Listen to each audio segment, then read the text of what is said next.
Hello learners, আসসালামু আলাইকুম। আপনারা দেখছেন ইব্রাহিম 360, সাথে আছি আমি ইব্রাহিম। আজকে টি20 এর মাধ্যমে আমরা জানবো ক্লাস 7 এর ইংরেজি চ্যাপ্টার 4 এর 4.10 the frogs and the ox এর fill in the blanks with using degree. এই অ্যাক্টিভিটিসটা আমরা করব। চলুন শুরু করা যাক। প্রথমে আমরা ইনস্ট্রাকশনটা পড়ে নেই। এখানে বলছে লুক এট দ্য পিকচার। কোন পিকচারের দিকে তাকাবো? এখানে দুইটা পিকচার দেখতে পাচ্ছি, বা এই যে আবির্স ফ্যামিলি যে পিকচারটা দেখতে পাচ্ছি, এই আবির্স ফ্যামিলির পিকচারের দিকে তাকাইতে বলছে। দেন কাজটা করতে হবে পেয়ারে অর গ্রুপে। Complete the descriptions of his family.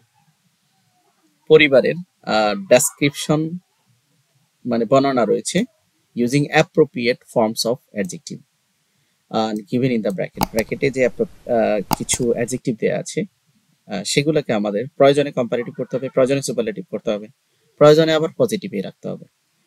তো এই হচ্ছে সে আবির্স ফ্যামিলি সম্পর্কে কি ডিটেলস আলোচনা। তো এখানে দেওয়া আছে, যেমন দেখেন, we live in a beautiful village.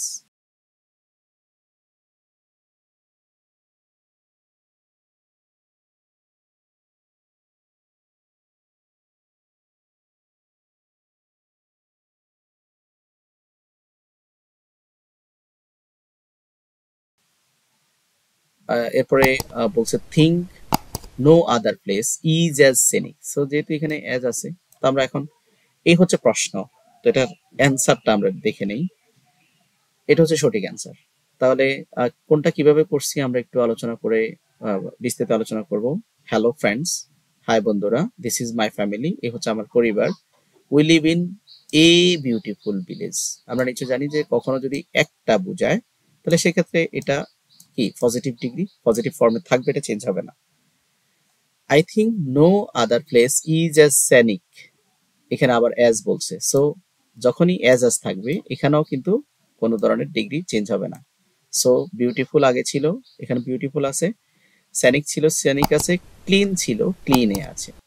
My parents, my parents to of my siblings, আমার পিতা মাতার কি আছে, মাই প্যারেন্টস তারা মানে আমাদের 5 জন সদস্য আছে বলছি। সেই সেই পরিবারের মধ্যে মাই প্যারেন্টস আমার পিতা মাতা, টু অফ মাই সিবলিংস আমার 2 ভাই বোন, অ্যান্ড গ্র্যান্ড প্যারেন্টস এবং দাদা দাদি। All lives together in our house, সবাই একসাথে বসবাস করে। My grandfather is the oldest. তো আগে আমাদের কি ছিল, এখানে কিন্তু ছিল ওল্ড, বাট এখানে ছিল কি দি।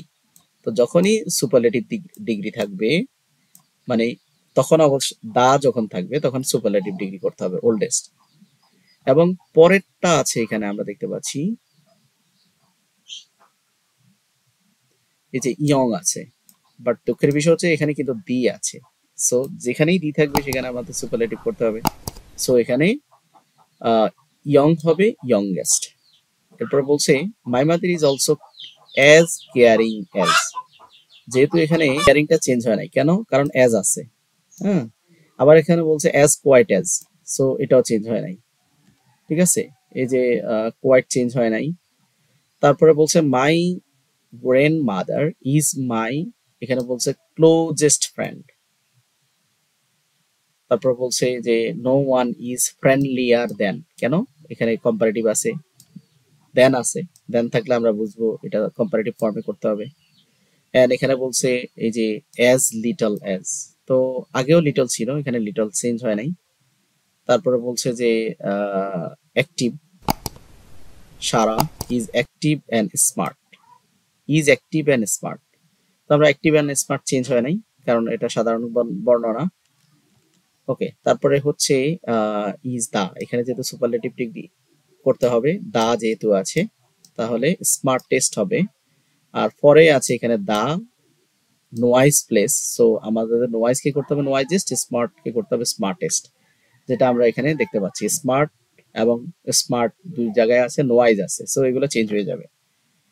পরবর্তী পরবর্তী এখানে বলছে যে দেন আছে যেহেতু, সো এখানে কোয়াইট হবে না, এখানে আমরা দেখতে পাচ্ছি কোয়াইট, বাট এটা হবে কোয়াইটার।